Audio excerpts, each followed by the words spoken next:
Assalamualaikum warahmatullahi wabarakatuh. Alhamdulillahilladzi ja'ala al-qalba mahala al-iman. Walhamdulillahilladzi bi ni'mati al-iman wal-islam wal-ihsan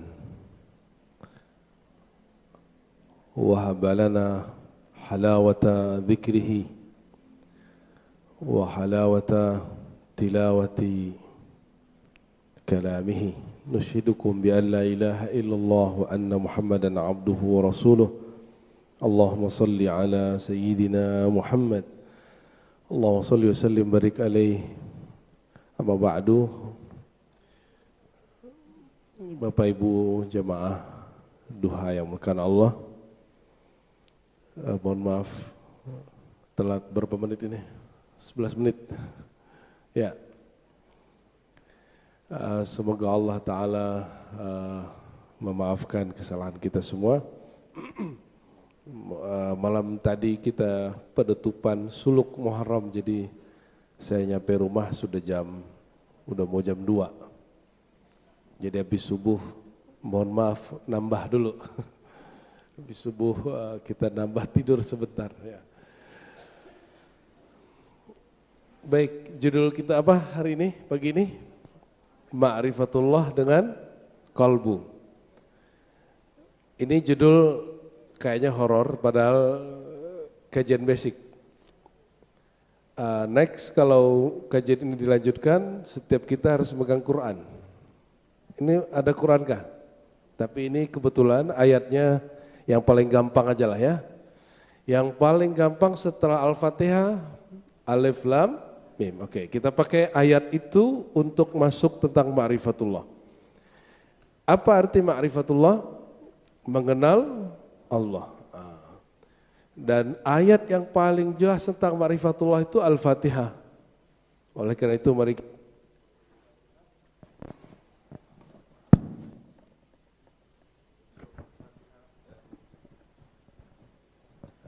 kita kirimkan untuk sosok yang diturunkan Al-Fatihah kepadanya, yaitu Nabi Muhammad SAW, untuk diri kita sendiri, untuk orang tua, pendiri masjid ini, semua yang khidmat di masjid ini.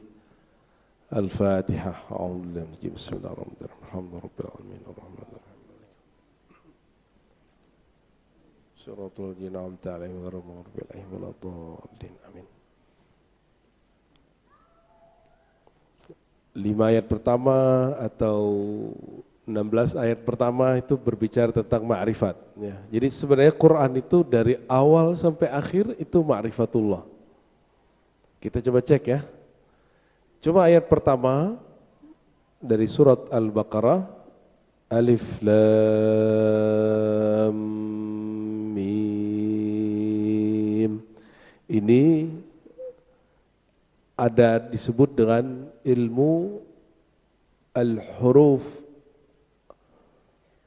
an-nuraniyah, ada disebut begitu. Sayyid Abdullah Al-Haddad atau Al-Habib Abdullah Al-Haddad dalam kitab Tathbitul Fuad menyebutkan huruf-huruf di dalam Al-Quran yang dijadikan sebagai pembuka surat. Ini pembuka surat bukan?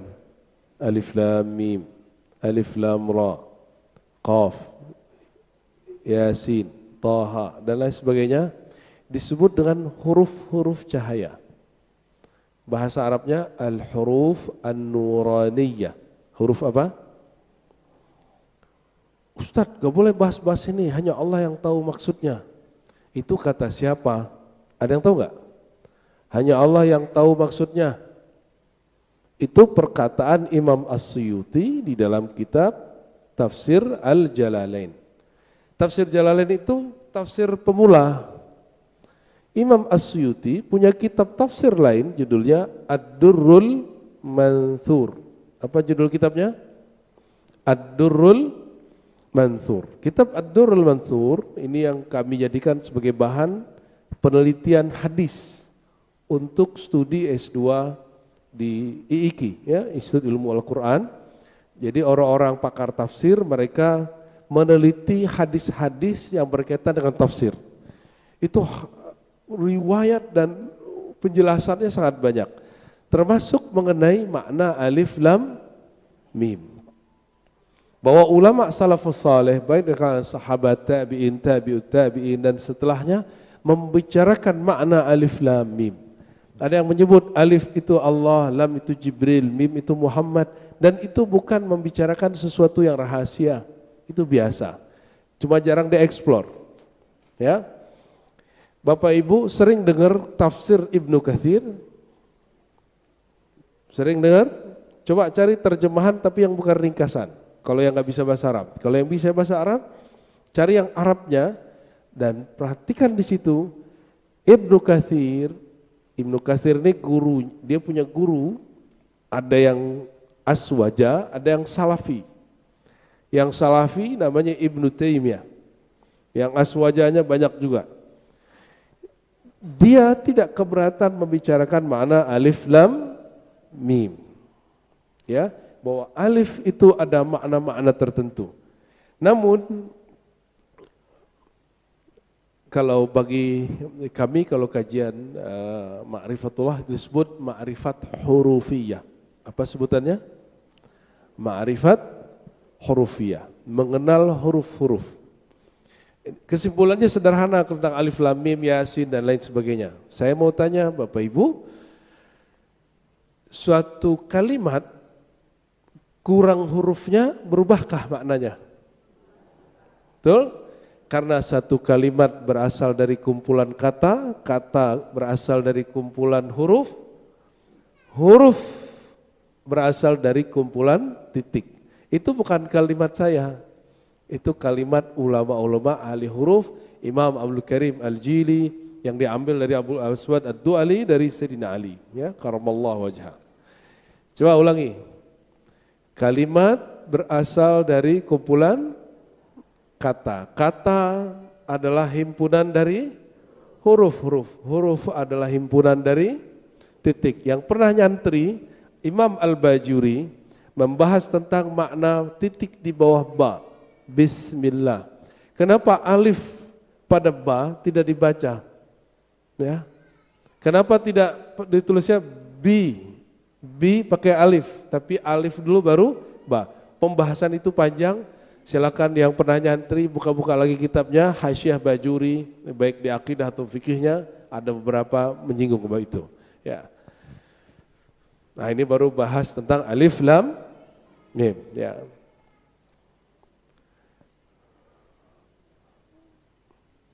Sekarang ayat yang kedua. Nah, ini baru masuk ma'rifatullah bil qalbi. Mengenal Allah dengan qalbu. Dzalikal kitabu la raiba fihi hudan lil muttaqin. Hafal semua? Coba baca.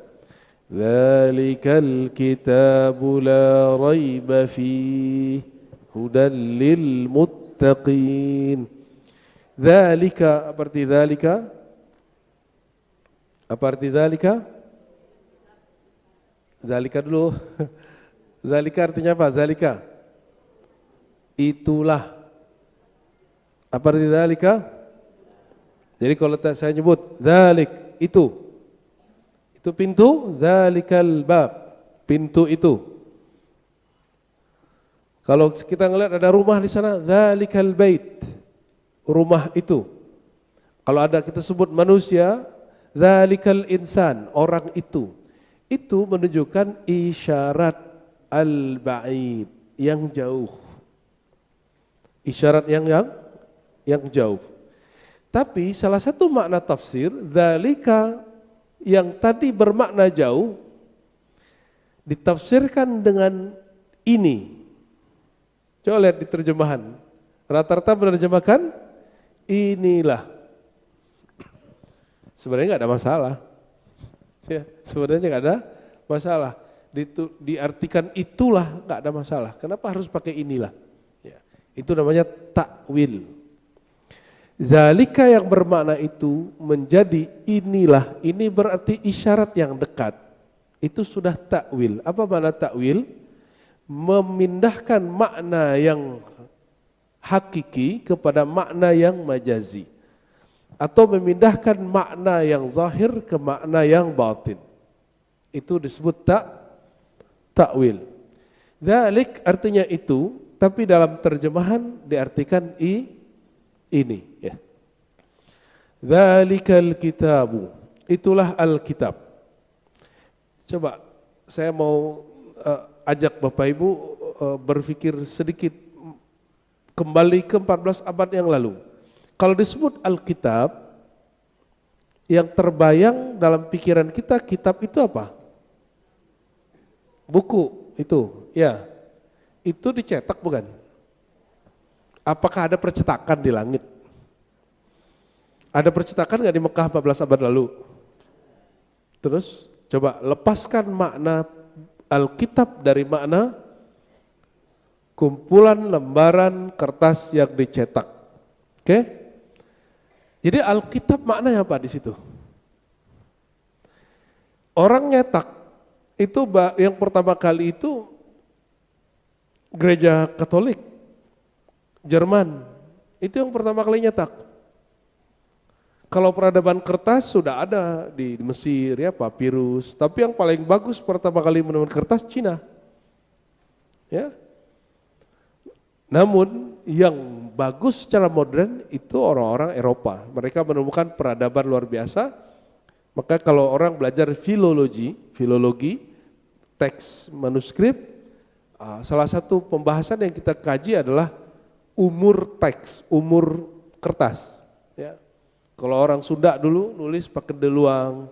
Kalau nonton film-film Cina, Korea yang kolosal, ada yang nulis pakai bambu ya, kayu digulung-gulung. Dulu itu disebut risalah, kitab. Imam Syafi'i tidak punya chat GPT, ya, tidak punya laptop, tidak punya handphone. Tapi dia menghafal kitab. Bagaimana cara dia menghafal kitab? Dia bawa pelepah kurma, dia bawa kulit kambing, atau dia dengerin gurunya baca, lalu dihafalkan, nanti dia tulis di tembok rumahnya. Jadi orang kalau masuk kamarnya Imam Syafi'i, itu dikiranya jimat. Padahal itu adalah kitab yang dihafal. Karena dulu tidak ada seperti ini. Dan ini adalah puncak peradaban manusia, insya Allah. Ya, hemat saya, zaman kita ini puncak peradaban manusia. Ya. Bapak yang hidup di tahun 1990 sebelum reformasi, kebayang? Kebayang nggak hari ini ada chat GPT, AI, kebayang nggak? Kebayang nggak orang yang lahir tahun 70, 60 bakal punya YouTube? Enggak. Mustahil? Enggak. Kebayang enggak dulu kita bisa ngobrol sama orang tapi bukan di wartel, warung telkom. Apa? Warung telepon apa dulu? Dulu nih wajah-wajah tua-tua masih banyak nih sama denganku ini. Tepi jalan kita ambil koin, masukin, terus kita nelpon, ya masih ingat enggak? Sekarang telepon itu ada di genggaman kita semua. Kebayang nggak di zaman itu? Nggak kebayang. Ini puncaknya Pak. Kebayang nggak dulu kita bicara dengan orang, kita bisa lihat wajahnya. Tapi dia nggak perlu masuk ke tempat ini. Cuma dia muat di sini. Betul? Ya. Al-Hallaj karena tidak bisa menjelaskan ini, karena tidak ada handphone di zamannya. Dia kemudian dituduh mengatakan dia mengajarkan hulul ittihad, Allah bersatu dengan dirinya. Dituduh mengajarkan reinkarnasi, padahal dia tidak mengajar reinkarnasi. Ya, itulah kejadiannya ulama-ulama terus. Jadi ketika keterbatasan pengetahuan itu, jadi suatu kemakrifatan, pengalaman rohani seorang imam tidak seimbang dengan pengetahuan yang berkembang di masyarakat, bahkan ulama, apa yang terjadi? Ulamanya difitnah. Oleh karena itu Imam Al-Ghazali mengatakan, al-mar'u aduwwun ala ma jahila. Seseorang akan memusuhi sesuatu yang dia enggak tahu. Jadi Bapak Ibu ini kalau banyak musuh berarti banyak jahilnya. Halo, para jahilun. Hari ini, pagi ini kita bertekad memberantas kejahilan kita supaya kita nggak banyak musuh, nggak banyak memusuhi sesuatu. Ngeliat ini kesel, ngeliat itu menghina, ngeliat ini baru juga sholat 5 waktu, belum juga khusyuk, udah belagu, ya. Baru juga sholat duha, udah merasa paling suci. Baru juga tahajud kemarin sore, ya. Baru juga haji sekali 2 kali. Ya, Imam Surawardi berkali-kali haji jalan kaki dari Baghdad. Ya. Ada yang haji 30 kali jalan kaki dari Baghdad, dari Damaskus. Mereka nggak pernah merasa sok suci. Ya, kita ini sudah merasa sok suci sekali, ya. Baru berjuang dikit, ya, sudah menghina pergerakan lain. Baru belajar talqin zikir sedikit sudah menghina thariqat orang lain. Nah, auzubillah. Kita ini banyak jahilnya. Sehingga banyak memusuhi, merendahkan orang lain. Ya, maka saya pastikan Bapak Ibu ini suka ngeremehin orang, suka menghina orang, berarti banyak jahilnya. Ya. Dzalikal kitabu la raiba fi. Itulah Alkitab. Jadi jangan bayangkan Alkitab di situ apa? Buku, tapi kumpulan huruf dalam bentuk kata-kata, kumpulan kata-kata dalam bentuk kalimat atau ayat, kumpulan ayat dalam bentuk surat, kumpulan surat itulah disebut dengan juzu, kumpulan juzu disebut dengan Al-Quran. Kebayang? Maka Alkitab itu yang dihafal di kolbu Rasulullah SAW, yang ada di dalam dada Sayyidina Muhammad SAW disebut Alkitab. Jadi kalau ada istilah kitab berjalan, itulah Sayyidina Muhammad SAW. Paham? Di depan Bapak Ibu ini pembaca kitab, bukan Alkitab. Tapi insya Allah ribuan kitab pernah kita baca. Cuma yang nempel beberapa aja. Ya, yang nempel beberapa aja. Jangan nilai orang dengan gelar doktor. Doktor itu justru sekarang ilmu itu lebih mengkerucut gitu kalau doktor. Kalau dulu yang disebut alim allama, ilmunya tambah banyak. Semakin luas ilmunya, semakin banyak pengetahuannya, disebut alim allama. Ya, ilmunya multi disiplin. Seperti Imam Suyuti, dia ngerti fikih, dia ngerti hadis, semuanya. Kalau sekarang doktor itu dia kemudian dikhususkan di bidang satu saja. Doktor saya di bidang akidah, usuluddin, ya. Gimana Pak? Kira-kira akidah, usuluddin, pusing nggak? Bahasnya apa? Salah satu pembahasannya adalah aliran-aliran yang dianggap sesat. Tapi saya sudah ganti istilah itu. Ya. Sebut saja aliran-aliran yang dianggap menyimpang. Jangan sebut sesat lah. Ya, sensitif kita disebut sesat itu. Ya. Bagi ahlu sunnah, Wahabi itu sesat. Bagi Wahabi, ahlu sunnah Asy'ari itu sesat. Mau sampai kapan menyesat-nyesatkan orang terus? Ya. Nggak ada ujungnya. Nah, kajian-kajian kita gunakan untuk itu. Maka S1 saya nulis tentang akidah Sufi Ibnu Arabi, kedua akidah Sufi di Nusantara melalui manuskrip, yang ketiga akidah Salafi.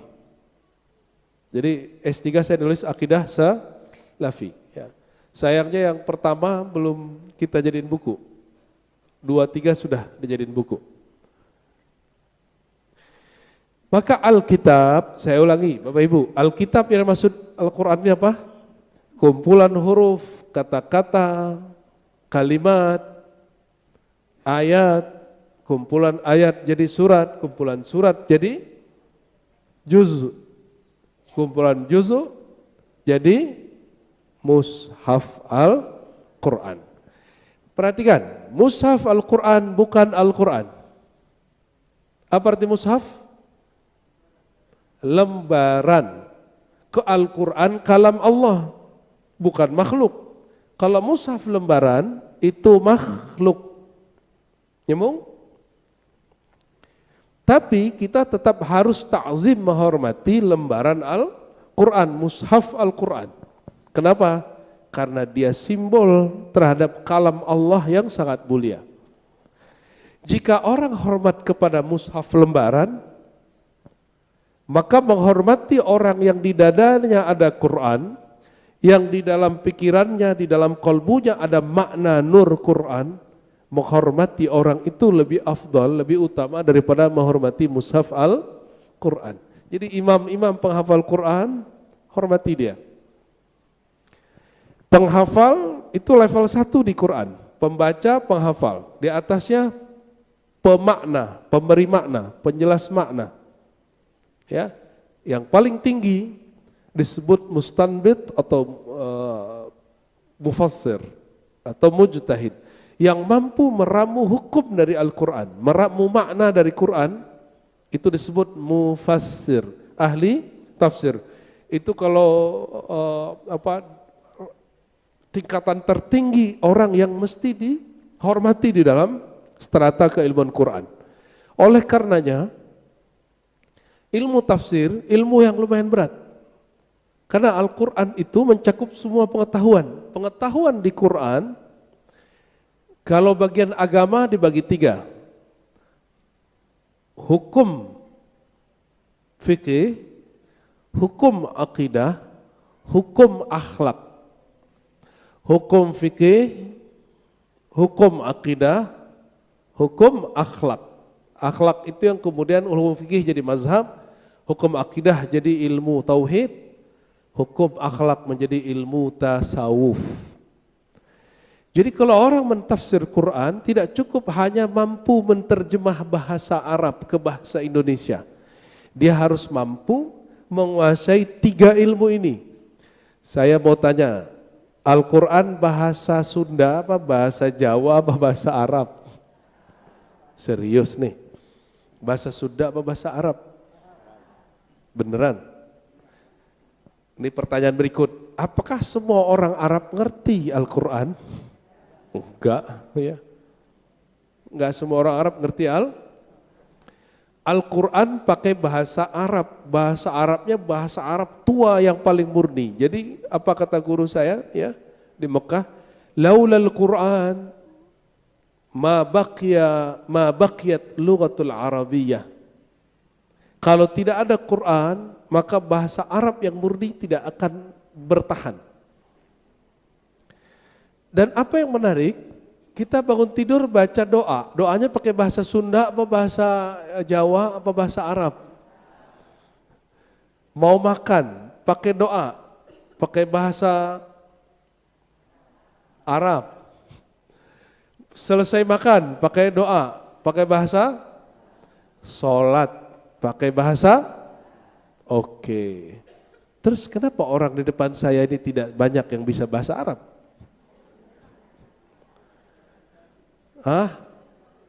Berarti nanti tolong minta ke pengurus masjid, datangkan ustadz yang bisa mengajarkan Quran kata per kata. Nggak usah belajar gramatikal. Capek, umur habis. Sampai hari ini, detik ini, saya belum khatam mengaji gramatikal Quran. Kenapa? Gramatikal Quran bukan bahrun, bukan laut, tapi biharun, kumpulan dari 7 samudra itu digabung, masih ada lagi ilmunya. Ya, ada aja yang unik di dalam Al-Quran. Yang Quran itu tidak tunduk kepada gramatikal yang diciptakan, yang disusun oleh Sibawai, seorang bapak gramatikal Al-Quran. Enggak tunduk. Al-Quran punya sistem sendiri. Kenapa? Al-Quran itu kalam Allah. Kalam Allah tidak tunduk dengan tata bahasa yang disusun makhluk. Contoh, ini contoh. Alif Lam Mim. Itu dalam struktur bahasa Arab, mana subjek, mana predikatnya. Ada yang tahu? Ada yang tahu nggak? Yang nggak tahu kan? Saya juga nggak tahu. Saya tanya lagi, Alif Lam Mim itu bahasa Arab atau bukan? Bahasa Arab, serius. Emang itu bahasa Arab? Itu bahasa Arab atau bukan? Yasin itu bahasa Arab atau bukan? Tuh, imannya mulai goyang kayaknya nih ya. Toha, itu bahasa Arab atau bukan? Ayo yang bisa bahasa Arab, Toha artinya apa? Ya, Cak Toha, jualan nasi uduk di Lampung. Ada Pak. Apalagi? Emang itu? Bukan. Apa arti Yasin? Kan katanya bahasa Arab. Coba cek di kamus, ada nggak makna Yasin di kamus, ada nggak? Nggak ada. Maka kamus bahasa Arab yang ada sejauh ini belum mampu mengcover, belum mampu memaknai Quran secara utuh. Nyambung? Paham? Tapi alif lam mim jangan engkau sebut bukan Quran. Kalau alif lam mim yasin toha bukan Quran berarti ada yang bukan apa? Kalau itu bukan Arab berarti ada yang bukan bahasa Arab di dalam Al-Quran, itu bahasa Arab, ya. Jadi alif lam mim bahasa Arab, yasin bahasa Arab. Tapi bahasa Arab mana? Yang pasti bukan Arab Menteng apalagi Condet. Ya, apalagi bahasa Arab Jakarta, apalagi bahasa Arab Yaman, enggak masuk. Bahasa Arab apa? Ya Arab yang Allah turunkan. Ya. Dzalikal kitab, itulah al-kitab.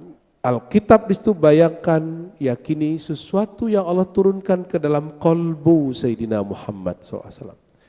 Makna-makna yang Allah turunkan ke dalam qalbu Sayyidina Muhammad SAW. Bedanya apa dengan sunnah? Quran itu makna berikut lafaznya. Makna berikut, kalau sunnah dia boleh makna, lafaznya tidak perlu.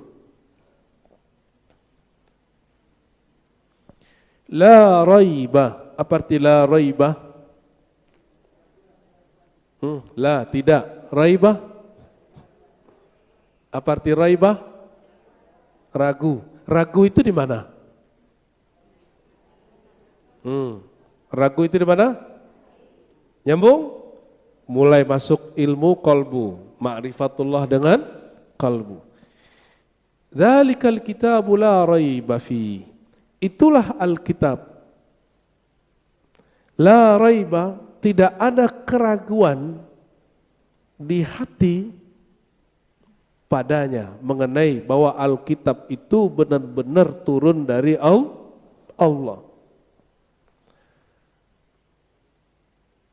Kalimat la raiba fi, tidak ada keraguan, dia sudah mulai berbicara ma'rifat qalbu. Karena ragu itu sifatnya, ada nih anak muda kita ajak, kita kenalin, ta'arufin nih, kamu nih ada yang cocok bak kamu.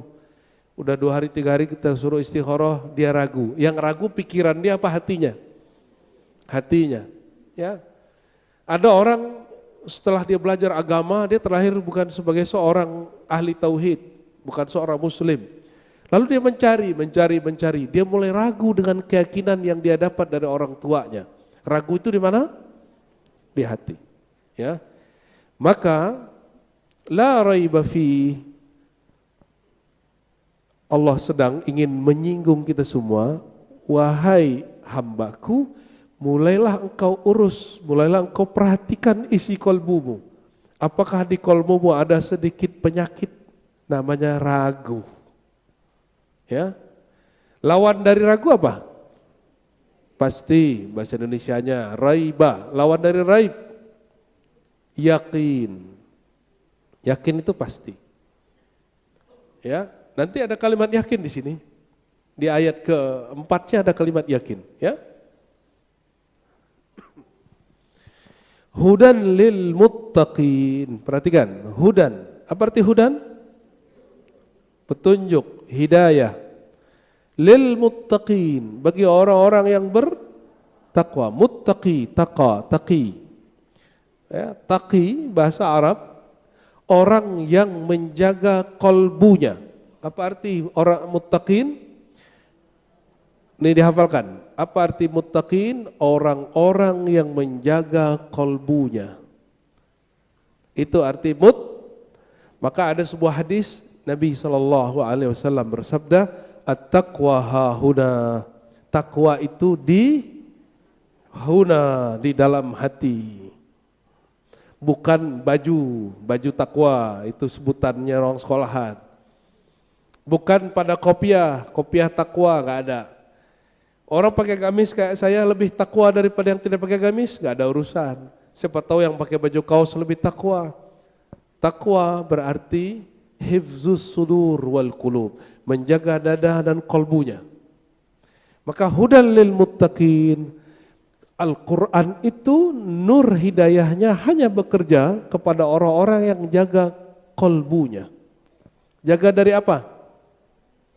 Jaga dari raibah, dari keraguan.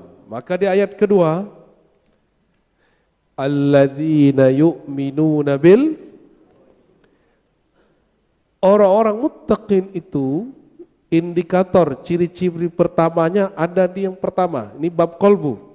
Yu'minuna, alladzina berarti yang, yu'minuna percaya. Percaya di mana? Di dalam, bukan di sini. Ini berfikir. Yang di sini kalau percaya di hati. Maka ibu-ibu ini kalau hatinya sudah luka, sulit sekali untuk percaya ya. Ya, urusan begitu dibawa-bawa ya. Dibawa pakai doa. Ya, hidup itu lebih luas dari sekedar perasaan, Bu ya. Alladzina yu'minuna bil ghaibi. Orang-orang yang percaya kepada yang gaib. Apa arti gaib? Gaib bahasa Arab. Gaib bukan bahasa Indonesia itu. Orang yang tidak tampak disebut gaib. Barang yang tidak tampak disebut gaib. Mughayyabat atau gaibun.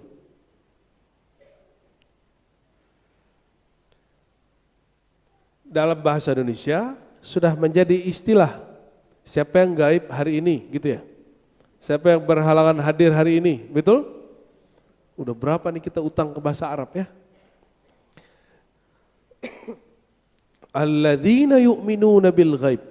Orang-orang yang kolbu yang dia jaga itu, salah satu isi di dalam kolbu yang dia jaga adalah yu'minun. Tolong catat.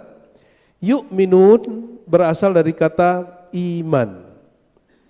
Imam Abul Hasan Al-Asy'ari, Imam Ahlus Sunnah, ya, setelah menyimpul kalam Imam Abu Hanifah, Imam Malik, Imam Syafi'i, Ahmad bin Hanbal, sampai pada kesimpulan bahwa iman ada pokok, ada cabang. Pokok iman tasdik bil qalbi, percaya di dalam hati. Tuh, hati lagi. Cabang iman, amal dengan badan, kalam dengan lisan. Jadi kalau ada orang hari ini duha,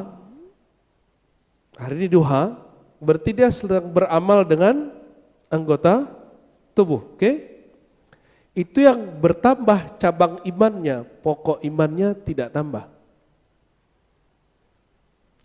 Bagaimana cara nambah pokok iman? Nah, iman ini, isi iman adalah yakin. Yakin itu ada 3 tingkat, pasti sering dengar.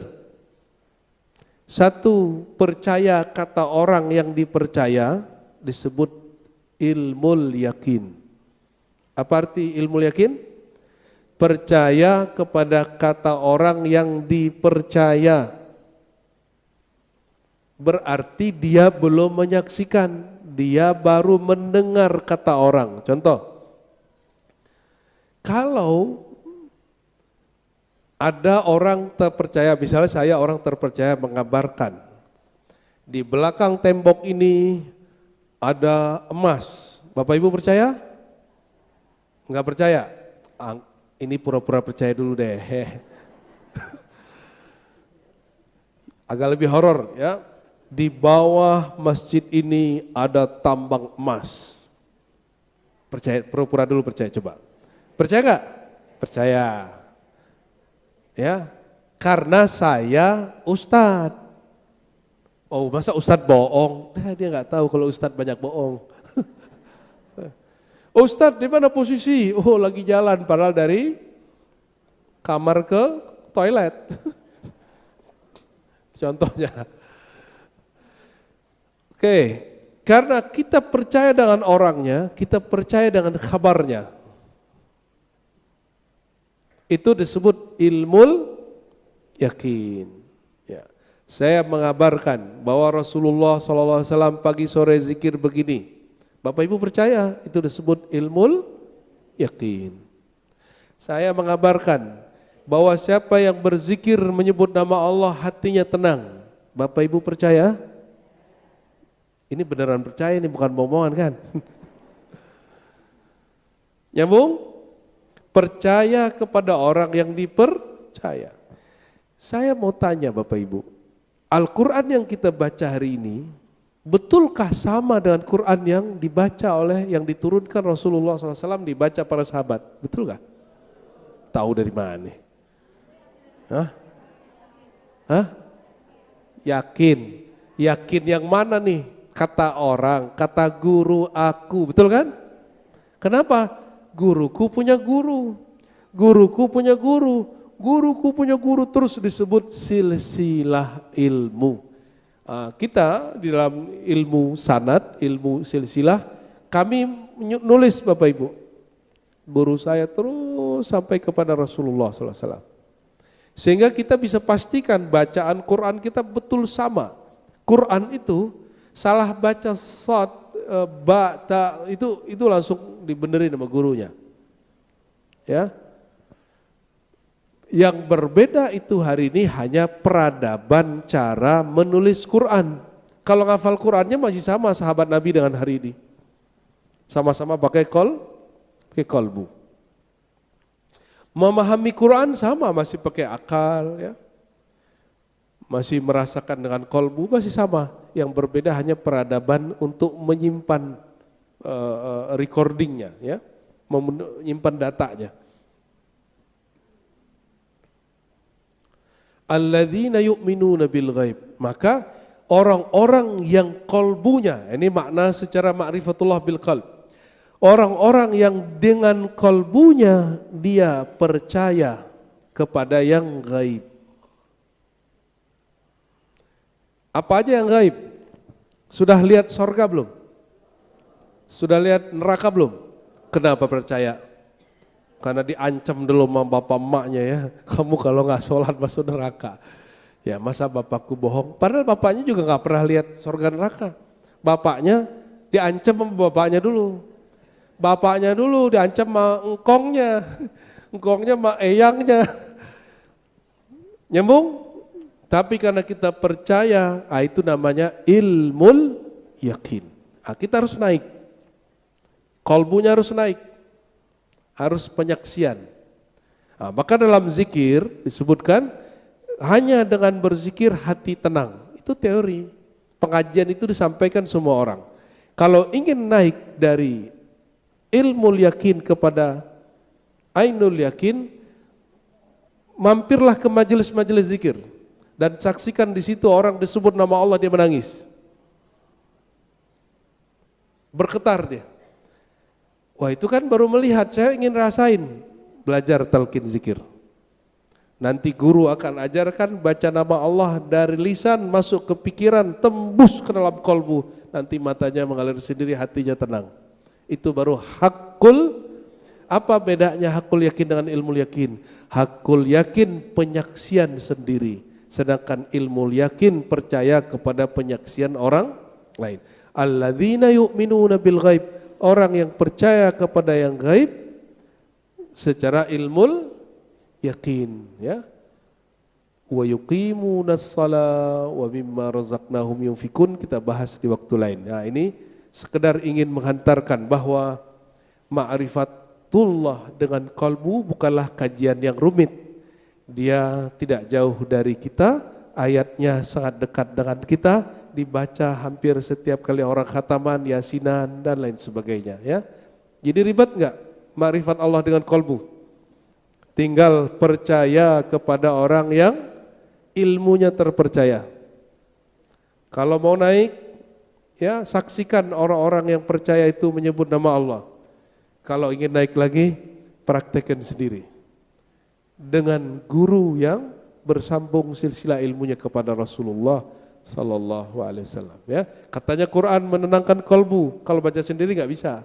Belajar kepada guru, saksikan rasanya. Nikmatnya baca Quran itu kalau disaksikan guru. Ya, insya Allah. Barangkali itu dulu mengenal Allah dengan kolbu, tapi dengan menyelami, mentadaburi makna-makna Al-Quran, karena Al-Quran diturunkan ke dalam kolbu Nabi Yuna Muhammad Sallallahu Alaihi Wasallam. Ya. Oh gitu, masih ada 5 menit. Ada tanya jawab kah? Enggak usah. Langsung doa. Kita sholawat aja ya. Ya, saya sudah capek juga ngomong dari malam tadi ya. Kita berhentinya kalau tidur doang. Tapi Ibu, Bapak, ya, kesimpulan dari kajian pada pagi duha ini, ya, bahwa Al-Quran turun ke dalam kolbu. Apa yang turun ke dalam kolbu? Bukan lembaran, bukan buku, bukan mushaf. Yang turun adalah makna dan huruf-hurufnya. Huruf-huruf yang tergabung dalam kata-kata, kata-kata tergabung di dalam kalimat-kalimat, dalam ayat-ayat, dalam surat-surat, dalam juzuk-juzuk, dalam satu kitab. Disebut Al-Kitab. Kepada siapa turun? Tidak ada percetakan dulu di zaman Rasulullah. Rasulullah itu turun ke kolbunya, beliau ajarkan ke kolbu para sahabat. Ya, radhiyallahu taala anhum. Nah, ini yang kita semua hidupkan, ya. Mengajarkan Quran bukan sekedar menghidupkan akal, ya, tapi dengan kolbu. Maka ma'rifatullah dengan kolbu tidak boleh jauh-jauh dari kajian Quran. Ya. Jadi apa ini kajian tafsir atau bukan? Terserah Bapak Ibu, ya. Apakah ini kajian tafsir? Boleh disebut tafsir, boleh disebut ilmu akidah, boleh disebut ilmu tasawuf, terserah, ya. Itu hanya sebutan orang. Rasakan saja sendiri bahwa ternyata mengenal Allah dengan kolbu lebih dekat daripada yang kita bayangkan, ya. Dan makna terakhir, ya, bahwa hidayah itu turun kepada orang bertakwa. Ternyata takwa bukan sekedar melakukan perintahnya, menghentikan larangan. Aslut taqwa hifzul qulub fis sudur. Asalnya takwa menjaga kolbu yang ada di dalam lembaga dada. Ya, menjaga itu ada indikator pertamanya. Dia punya yang paling basic, disebut ilmu yakin. Dia beriman kepada yang gaib sebagaimana dikhabarkan oleh orang terpercaya. Dan makhluk paling terpercaya di alam semesta bernama Sayyiduna Muhammad. Berikut pewaris sampai akhir zaman, itulah orang-orang terpercaya yang berbicara tentang al-gaib, ya. Dan bagi orang-orang yang sudah percaya, dia bisa naik kepada ainul yakin, hakul yakin, yang tadi gaib tadi tidak gaib lagi, ya. Disebut syahidallah, dia menyaksikan sendiri, ya. Barangkali itu semoga Allah Ta'ala angkat derajat kita semua dari hanya sekedar ilmu yakin kepada hakul yakin, dari hanya sekedar takwa menahan diri dari nafsu kepada takwa menjaga kalbu. Ala hadin niyya wa likulitin salihah. Al-Fatihah. Suratul mustaqim, suratul ladzina an'amta 'alaihim. Mari kita salawat, ya. Innallaha malaikatahu yusalluna 'alan nabi. Ya ayyuhalladzina amanu sallu 'alaihi wa sallimu taslima. Labbaik Allahumma shalli wa sallim 'alaihi. Sallallahu ala Muhammad sallallahu alaihi wasallam. Sallallahu ala Muhammad sallallahu alaihi wasallam. Sallallahu ala Muhammad sallallahu alaihi wasallam. Sallallahu ala Muhammad sallallahu alaihi wasallam. Ya Nabi salam alaika, ya Rasul salam alaika, ya Habib salam alaika, salawatullah alaika, sallallahu ala Muhammad sallallahu alaihi wasallam. Sallallahu ala Muhammad sallallahu alaihi wasallam. Na'udzubillahi minasy syaitonir rajim. Bismillahirrahmanirrahim. Allahumma ya sami'ad du'a, ya qarib, ya man huwa aqrabu ilaina min hablil warid. Salli wa sallim wa barik ala sayyidina Muhammad fi kulli waqtin wa hin. Allahumma salli wa sallim wa barik ala sayyidina Muhammad fi kulli nafasin. Allahumma salli wa sallim wa barik ala sayyidina Muhammad adada ma'lumatillahi ta'ala. Allahumma ya Allah, limpahkanlah ya Allah yang maha luas rahmatnya, limpahkanlah kasih sayang Engkau kepada Nabi Muhammad sallallahu alaihi wasallam agar melimpah syafaat darinya kepada kami semua, terutama kami yang sedang belajar tentang Engkau ya Allah, yang sedang belajar tentang Engkau, mengenai iman kepada Engkau, qalbu kepada Engkau. Allahumma ya Allah ya muqallibal qulub, wahai yang membolak-balik hati, hati kami jahil ya Allah, hati kami penuh dengan kegelapan ya Allah. Mohon dengan nur Al-Quran, nur salawat, nur ilmu ya Allah, terangi kalbu kami yang gelap, lapangkan dada kami yang sempit, ubahlah sifat kami yang tidak baik, jadikan kami hamba-hamba Engkau yang muhsinin, mukhlisin, hamba Engkau yang tawabin, syakirin. Allahumma ya Allah ya Jabbar, ya Jabbar, ya Allah yang maha mudah mengubah sesuatu. Ghayyir qulubana ya Allah, sarrif qulubana ya Allah, sarrif qulubana ya Allah ila ma tuhibbu wa tardah. Ya Allah, ubahlah gerak kami, ubahlah pandangan hati kami, ubahlah pandangan kalbu kami. Dari tadi tidak kenal Engkau menjadi kenal Engkau ya Allah, dari tadi hati kami yang keras menjadi hati lembut ya Allah. Allahumma ya Allah yang maha memberi rezeki, kebanyakan orang memohon rezeki yang zahir ya Allah, yang mana Engkau telah jamin ya Allah. Namun kami meminta rezeki yang batin ya Allah, rezeki iman, rezeki Islam dan rezeki ihsan. Wa ya Rabbana dzukna halawatal iman. Ya Allah, izinkan kami merasakan nikmatnya beriman, izinkan kami merasakan nikmatnya berislam, izinkan kami ya Allah nikmatnya berihsan, izinkan ya Allah kami merasakan syahdunya baca Al-Quran. Ya Allah, izinkan kami ya Allah menikmati setiap huruf-huruf Al-Quran. Jadikan ya Allah kami ahlul Quran, keluarga Al-Quran. Ij'alna min ahlil Quran, ij'alna min khasatil Quran. Ya Allah, jadikan kami hamba Engkau yang menspesialkan Al-Quran di kalbunya. Allahumma ja'alna minal musyaffa'ina bil Quran. Ya Allah, jadikan kami orang yang Engkau beri syafaat berkat Quran, yang mana Al-Quran datang memberi syafaat padanya di dunia dan di akhirat. Allahumma adfa'annal bala wal waba wal fahsya wal munkar.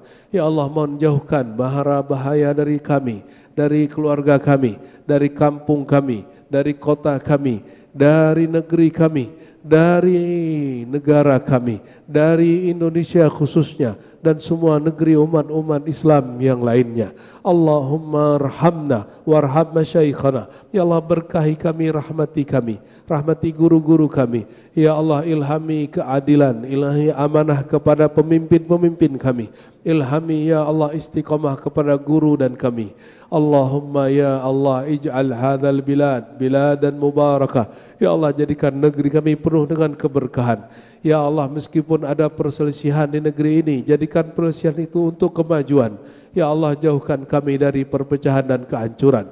Allahumma rabbana atina fid dunya hasanah wa fil akhirati hasanah wa qina adzabannar. Wa sallallahu ala sayyidina Muhammad walhamdulillahi rabbil alamin. Assalamualaikum warahmatullahi